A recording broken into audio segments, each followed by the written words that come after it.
Mon nom est Gabriella. Quand on me demande pourquoi j'ai décidé de devenir missionnaire, je ne sais comment l'expliquer ou répondre à cette question.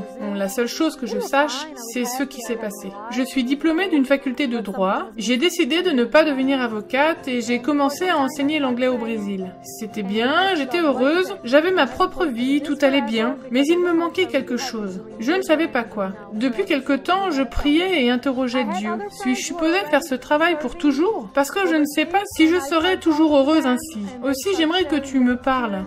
J'avais des amis qui servaient déjà à l'étranger. J'ai commencé à échanger avec eux et ils ont partagé leur expérience. Je me disais, cela semble beaucoup plus intéressant que ce que je suis en train de faire. Mais je ne suis pas encore sûre. Il y a eu une ouverture pour aller en Égypte.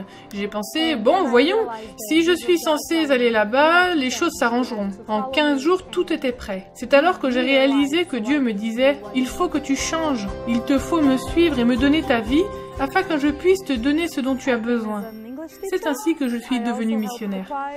Je suis arrivée en tant que professeur d'anglais, mais j'ai aussi donné un coup de main pour le chœur, pour l'école du sabbat et pour la jeunesse. L'Égypte est un endroit où il fait très chaud. C'est un endroit, enfin là où est située l'école, où il n'y a pas beaucoup de verdure dans les environs. Mais il y en a autour de l'école, et cela permet de pouvoir se rafraîchir. J'aime énormément l'endroit en lui-même, les arbres, la ferme et tout ce qui nous entoure. J'aime le fait que nous puissions régulièrement nous mêler aux étudiants, parler avec eux pour voir comment ils font. On peut apprendre à mieux les connaître. Quand je songe aux événements les plus marquants que j'ai vécus, il y a des choses très intéressantes. Un jour, je suis tombée malade.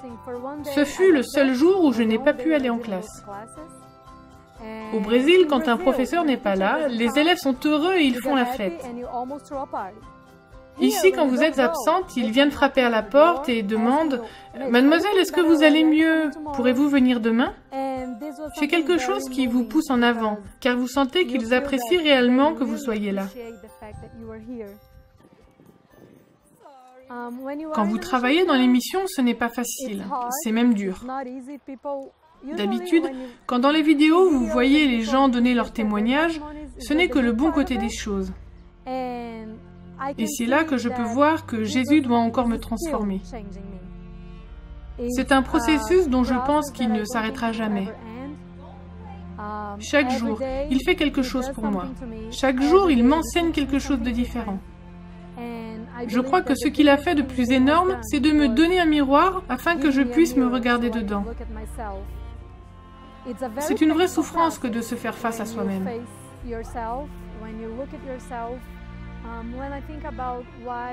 Quand je réfléchis au fait qu'il nous faut être renouvelés et transformés, je pense que c'est parce que Jésus cherche à me sauver, parce qu'il m'aime. Il a choisi cet endroit pour me montrer combien il m'aime, combien il s'occupe de moi et combien il désire que je sois avec lui. D'une façon ou d'une autre, Dieu me procure tout ce dont j'ai besoin. C'est la première fois que je sens que je suis réellement en train de faire ce que Dieu voulait que je fasse. Je n'ai rien de plus payant dans ma vie que de faire ce qu'il veut. Je suis vraiment heureuse d'être ici. Ce que je suis en train de vous dire, c'est que si vous voulez vous joindre à nous dans le ministère, c'est la meilleure chose que vous puissiez faire. Cela risque d'être dur ou d'une manière ou d'une autre douloureux. Mais cela vous apportera plein de choses et vous apportera ce qu'aucun autre travail peut vous offrir. Dieu comme patron. Aussi, si vous y réfléchissez, je n'ai qu'un mot à vous dire. Go! Si vous pensez que Dieu vous a appelé, qu'il vous a déjà choisi, il ne vous reste qu'à accepter son invitation et son appel.